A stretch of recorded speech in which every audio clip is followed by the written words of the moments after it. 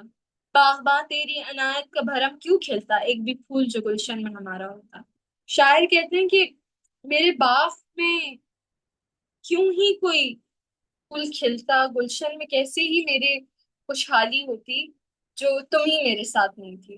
تم پہ اسرار فنا راز بقا کھل جاتے، تم نے ایک بار تو یزداں کو پکارا ہوتا۔ پھر شاعر کہتے ہیں کہ تم پہ اسرار فنا، اسرار کا مطلب ہے راز اور فنا موت کا۔ شاعر کہتے ہیں تم پہ موت کے تمام راز کھل جاتے، شاعر کہتے ہیں کہ تم پہ اسرار فنا، موت کے راز اور راز بقا یعنی زندگی کے راز کھل جاتے اگر تم نے ایک بار بھی یزداں یعنی کہ اللہ تعالیٰ کو، اپنے مالک اور خالق کو پکارا ہوتا، تم نے ایک بار بھی اللہ تعالیٰ کو پورے دل سے پکارا ہوتا تو تمہیں زندگی کے راز پتہ چل جاتے، تمہیں پتہ چل جاتا کہ یہ دنیا کتنی آ، بے حقیقت سی جگہ ہے اور اس کو ختم ہو جانا ہے، تم کبھی بھی کسی کے ساتھ دل نہ لگاتے۔ یہ شاعر کہتے ہیں اس غزل میں۔ ٹھیک، اچھا جی، تو یہاں پہ ہمارا جو غزلیات کا سیکشن ہے وہ بھی ہو جاتا ہے ختم۔